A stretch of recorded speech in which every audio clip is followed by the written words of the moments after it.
Welcome back, guys. So this video wasn't supposed to be about two devices. I originally only planned on pre-ordering and talking about one of these devices on here, the Neo Pocket Micro, which is a device modeled after the Gameboy Advance Micro. But my interest and curiosity got the better of me and I pre-ordered another device. It's not a problem, it honestly just gives me more stuff to talk about and more stuff to review when the time comes, but I wasn't planning on pre-ordering the second one. So now I'm sad because I had this awesome title that I honestly still might use. I'll put it on screen right now so you can see what it is. But if I'm not able to use it, I'll be really sad. If I am able to use it, hey, it's a win-win. So the two devices that I pre-ordered or backed, considering that these are both on Indiegogo, are the Neo Pocket Micro, like I previously said, and the Neo Pocket Evo, which looks a lot like their Windows devices, but in an Android device. We'll discuss the specs for each of these a bit more later, but I just want to talk about the scenario that got me to buy both of these because they're actually really similar. So up until last Friday, I was working at a summer camp every day, not because I got fired, because it ended. I didn't get fired. But both of these devices went on sale, and I got an email telling me they were on sale while I was at work. I guess I put my email in for the Pocket Micro and said that I wanted to know more about it once that thing launched. I put my email in on the Neo website because they hadn't before then told us anything about it or when it was launching, the price, anything like that. So I put my email in because I wanted to know more about it. And once it actually went on sale, once the campaign started, they sent me an email. And I was in the middle of doing something. I was at work working, and I got an email and I was like, oh, I should probably pre-order this, because this was the device that I was planning on pre-ordering anyway. I was planning on pre-ordering the Pocket Micro because I thought it looked awesome. I love my Game Boy Advance Micro design, and I think that looks really cool in a new Android handheld.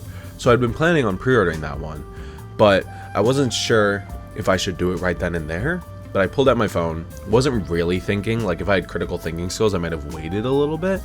But I pulled out my phone and pre-ordered it and then put my phone away. But yeah, like I said, the main difference in backing both of these devices was that I planned on backing the Micro because I, one, loved the Game Boy Advance Micro design, like I said, and two, I want a device that makes it okay for me to play. Like, it feels okay to play older retro games on them, because playing old retro games on something like the Steam Deck or any of these big handhelds I have feels weird. And even on something like the Retroid Pocket 4, which is in a box right now, that still feels kind of weird because it's still a big device that I'm used to playing big like retro games, but like GameCube era retro games on them. So it's like I feel weird playing on them. So I like having a small device like that makes it feel okay to play those older retro games. It makes more sense on a device like that than on like the Steam Deck, because the Steam Deck is big and a lot of these devices are very big. So this being a good size for retro games would be really nice, and will be really nice, I'm sure. I do have devices that look like this or are shaped kind of like the GBA Micro in a sense, but I think this will be a better fit for like older retro games, because we'll talk about the specs in a second, but it is a perfect 4x scale from the original Game Boy Advance's screen. I think the size and how small it is and how like focused it is on being designed after a retro device will make it easier to play a lot of more retro games on it. So the Micro purchase was fun and intentional. I thought it would be fun to review, and for only $220 for the model I pre-ordered, I thought it was a really good deal. So what made me pre-order the Evo? I'm honestly not sure. It was the same scenario as before, where I was at work, and it was like the exact same time of day too, where I got an email. I didn't put my email in for this device. I guess I just got the email because I signed up for emails from Neo when I put in for the Micro. But I got an email at like 10 in the morning telling me the Evo was on sale. And usually I would just skip past these emails because I do get emails from like Amber Nick and like Pow Kitty telling me devices are on sale. I never really look at them. But something about this drew me in, and I think it was because I was kind of like busy at the time. I wasn't really thinking. I was like, oh, this looks cool. Why don't I pre-order it? Unlike the Micro, like I said earlier, this one was not one that I had planned to buy. I don't think I even saw much of it before launch. I maybe saw one Instagram post from Neo about it, thinking it was cool, but I never had too much interest in actually pre-ordering it. It was probably the specs that they advertised with it in the email that got me on board with it, but even those are like, it's like very interesting. It's very cool, very high in specs, but like Is that really enough to get me to pre-order a device? If it wasn't for my job and me being kind of busy at the time and me having to like quickly go in and pre-order it, I probably wouldn't have pre-ordered it. I probably would have thought about it a bit more and been like, I don't need this. Then I wouldn't have pre-ordered it. But then I wouldn't have a device to review. And now that I have pre-ordered it, I'm not canceling my pre-order. But yeah, like I said, if I had more time to think about it, I probably wouldn't have pre-ordered it. But now that I have, it's gonna come whenever it ships, and I'm not refunding it, so we'll just have to wait and see. Now that we have that out of the way, let's go through the specs of these devices, starting with the Micro. So like I've said several times now, this thing is designed to look like a Game Boy Advance Micro, but more modern, seeing as it has joysticks and a quote premium aluminum shell. I've never owned an AYANEO device before, so I have nothing to really compare it to, but I'm hoping that the hardware is really good. I do have to hope because I don't have any jumping off point, but I hope it's good. This device's screen is flush with the rest of the front, aside from like the controls, but flush and flat, which I think is really nice. It's the same on the Evo, but I think it's really nice because it looks really nice. I'm not a big fan of big indents for the screen. I can feel like sometimes they don't sit very well. Like even on my Low-Key Max, that screen likes to kind of bulge up a little bit on the edges. So I think this should be good if it's all just flush under one sheet of glass, but we'll see. The shoulder buttons are lined up next to each other. I'm not a big fan of shoulder buttons that are lined up like that, but I think on a device like this, it's perfectly reasonable because small form factor, it's like a big rectangle. You don't want to be taking up too much space with the triggers. I think the big black square on the top near the right bumpers is the fingerprint reader, but I'm not entirely sure. And that is right next to the volume buttons, which look fine. I mean, they're volume buttons. It's not really that important, though. They feel okay. It comes in 3 colors: Magic Black, Soul Red, and Retro Gray. I chose Soul Red just because I like red. I think red's a really nice color, and I think it looks the best out of all the colors. But I mean, Retro Gray looks really nice too. It has a 3.5-inch 960 by 640 IPS display, which they say is a 4 times like perfect upscale from the original GBA display, which I think is really cool since it'll be a perfect scale for those games. And it has a Helio G99 processor inside, which according to people like Retro Game Corps is able to play like some of the GameCube and PS2 library, which would be really cool. Obviously, when I get this device, I'm going to test it out for all it's worth, but I feel like the average user for this device would play like GBA games, something like that. Probably not too power intense. It's certainly not what I'm buying this for, but I will be testing it out. The battery is 2600 milliamp hours, which is, I think, the smallest battery I've seen in any of these handhelds, maybe aside from like a Powkiddy device. But it's really not that big of a deal because I feel like the games that you're playing on here are not really going to be the most battery draining, battery intense. It won't be draining the battery that much. Maybe if you're playing PS2 or GameCube, the battery will drain fast, but that's not what this device is for. So there are 2 options for RAM, 6 and 8 gigabytes. I chose the 8 gigabyte option, but it's probably overkill for what I plan to play. There are different prices for the people who order at early bird prices, the Indiegogo retail price, and the official retail price after the campaign is all said and done. The prices range from $190 to $249 for the Magic Black and Soul Red colors, depending on which order option you choose. But the Retro Gray is much more expensive than either two. Its early bird price is $249, and it'll be $279 once the campaign is complete, which is definitely more expensive. It's supposed to start shipping sometime in early September, which means that I'll be reviewing this from college, so stay tuned for that. We'll see how that goes. I'm apparently also getting a gift box with my order, because if you order, I think they do this with a lot of their campaigns, or they just recently started doing it. They do gift boxes for if you back the campaign within the first 7 days of it starting. You can't do it for either the Micro or Evo now because it's been 7 days, but I'm apparently getting a gift box, and I'm not sure if what they show here is all the stuff that I'm getting, because oh my god, if I'm getting a mug from AYANEO, that would be crazy. But I mean, hey, if they're sending me a mug, I won't complain, but like, are they? I guess we'll have to wait and see. But yeah, I'm actually really excited for this thing. I'm hoping it'll get me to play like much older retro games like I've talked about before, like GBA games especially, because every time I try to play a GBA game, I always feel like it's like so overkill on the device I'm playing it on, because I'll be playing it on like a Retroid Pocket 4 or like the iNoten 2 or something like that. And I do have like the Ambernic RG35XX or 35XX Plus or 35XXH, but those have square screens, and GBA games look really weird on them, and the screens are like okay quality at best. So I'm just excited to have a device that'll hopefully get me into these games. for like the long haul, because I want to play a lot of the RPGs that were on the GBA, like Golden Sun or Mario and Luigi. That's honestly what got me most excited about this, because on my Ambernick RG Cube that I loved so much, I was playing Mario and Luigi Dream Team, and I wanted to play a lot of the other games in the series, and I have played a lot of the other games in the series, but I want a device that's like designed like a GBA, because I don't want to buy a GBA. I pre-ordered the 8GB, 256GB of storage version of the Micro, which is, I think, the highest end model that isn't the retro gray or whatever that color is, but that's overkill. You should probably just order the 6GB version if you're getting it for especially like GBA games. I am going to keep my expectations a little low, like just try to at least, because obviously I'm hyping this up too much. But if it turns out being bad, I am going to be very disappointed. But I'm going to keep my expectations as low as possible, just because if it does end up being bad, I don't want to be disappointed too much. I probably do have higher expectations for the Evo, what we're talking about now, compared to the Micro, because of how much more they've hyped it up in terms of the specs. World's first 7-inch, 120Hz OLED Android handheld is how they're advertising it on the Indiegogo page, and cool. I'm not sure how many Android games actually take advantage of 120Hz displays, but since Android phones have been having 120Hz displays for a while now, I'm sure it's plenty of them, but it's certainly a cool selling point, and I'll be sure to test it out. The OLED is sick though. I am very excited that they're doing an OLED display. I hope it looks good, because I know all OLED displays are not made the same, but if there's anything that the Switch OLED has taught me, is that OLED screens can look beautiful. Also, this device is also being sent out with a gift box.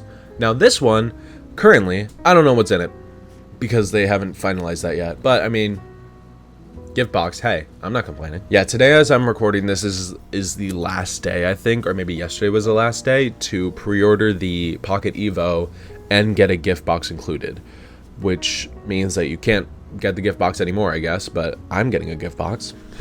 Anyways, this device is actually looking really sick. It looks a lot like their previous Windows handhelds, which I love the design for them. I've never actually held one or had one, but they look really cool. And this device has the same design, so I'm sure it'll be just as cool. I hope. This display is a 7-inch 1080p OLED 120Hz display, so the highest end display I think I've probably ever seen in a handheld, and that's including the Nintendo Switch. My Switch OLED is currently packed up because I'm moving to college in like a week, but the Switch OLED has a 720p 7-inch OLED display, so it is not 1080p. It is the same size, but it's not a 1080p display, so this probably has the highest end screen I've ever seen in an Android handheld, at least, but it probably won't be too different. It's probably just the quality is going to be a bit better. It uses the Snapdragon G3X Gen 2 processor, which I have zero experience with because I think it's only in Neo handhelds, at least up to this point. But if this video by RG Handhelds is to be believed, it looks like it can run Switch games really well, which is probably the highest end thing I'd be testing. Maybe like PS3, I'd be testing it as well. But like, it looks like it can run Switch games really well, which is great, because that is something I'm interested in running, or at least testing. Looking at the renders of this thing, or even like photos of it, it looks like the controls are very slightly tilted from each other, so they're not like directly in a line, which I love. I love devices like that. It was a major plus of the Odin 2 Mini because it felt more comfortable to reach my hands down, and it should be a major plus on this, even if it's just slightly moved over. It has an 8600 milliamp hour battery, which I think is the biggest battery I've ever seen in a handheld like this. It's 600 milliamp hours more than the Odin 2 Max's battery, which, yeah, biggest battery ever. 600 more milliamp hours. So if you have an Odin 2, you know how great the battery is on that. So it'll be the same. It'll be similar. But I'm sure with as bright or as good of a display as it is, and the processor and the big screen, the OLED display, whatever, the 120Hz display, you'd probably want a big battery powering that, because if you didn't, it'd probably die much faster. We'll have to see though. Like I said before, it looks like the screen is the same flushness as the Micro did, which I think is awesome. I love that kind of display, but this is just according to the renders, so I'm still not entirely sure, but I hope it is. I'll definitely be testing Android emulation on here. I feel like that's kind of all I do on these Android handhelds. I'll probably try and find Android games that take advantage of the 120Hz display, because then that's just a waste if it isn't. And also, I'll be testing out game streaming on here, because I have been doing that a little bit more since I've been playing on my Xbox again, but I'll test it all out once it arrives. That doesn't mean I won't be testing out like game streaming or Android gaming on the Neo Pocket Micro, but I feel like this is a device you'd probably stream games much more to.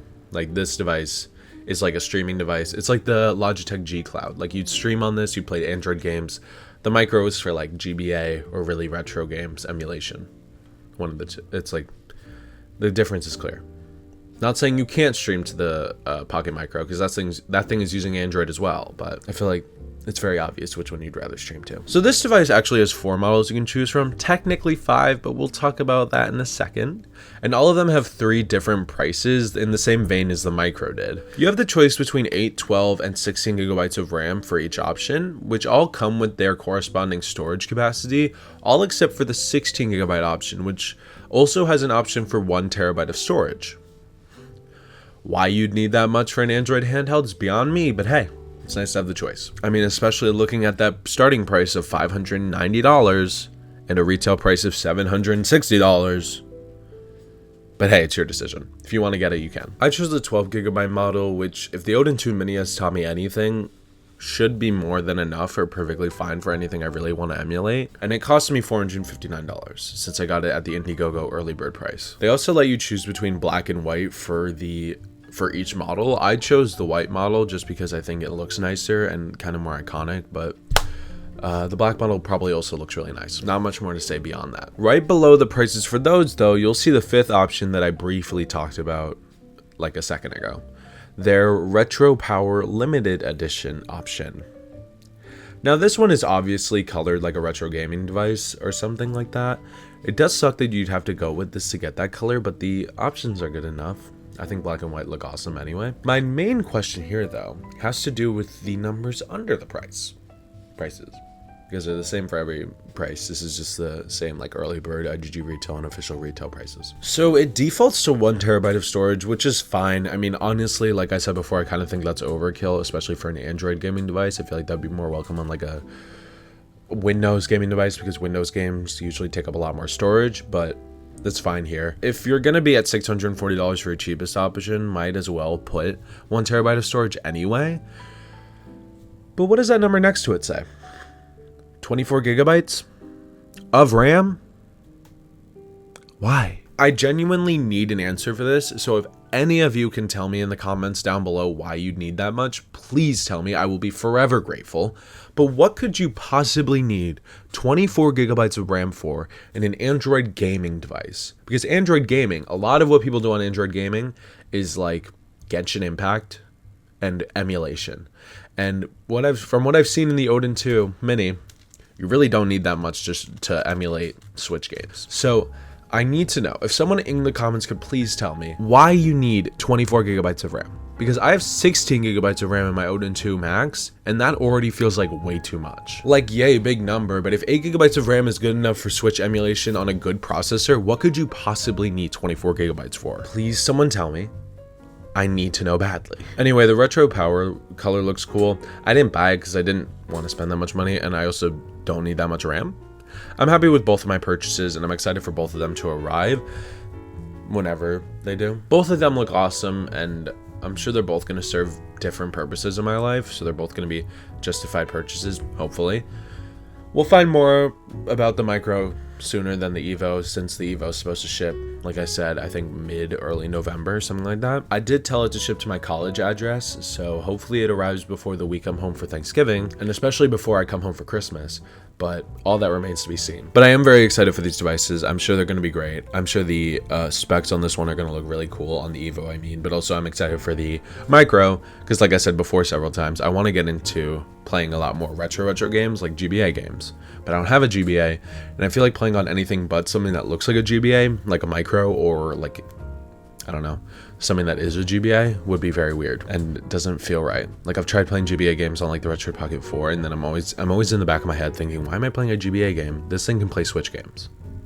Barely, but like, you get what I mean. All right, anyway, I don't know if you could tell, but this video is kind of a filler video since I don't have much to talk about, and I'm leaving for college anyway next Monday, so if you don't get a video from me next week, that's why. I'll try to get videos going in college as soon as possible, but no one's answering my emails on where I can film or what I can do, so I'm gonna have to figure that out on my own, I guess. I'm gonna have to get there and figure out how it's all gonna work and how it's all gonna be set up and how I'm gonna film, where I'm gonna film, all that jazz. But yeah, I'm excited for these things to show up. Stay tuned for college videos, but I am excited for these things to show up and to review them and test them out for all they're worth.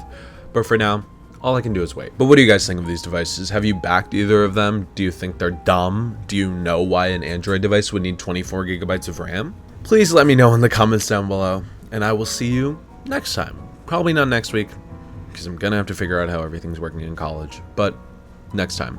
Hopefully not too long from now. Bye-bye.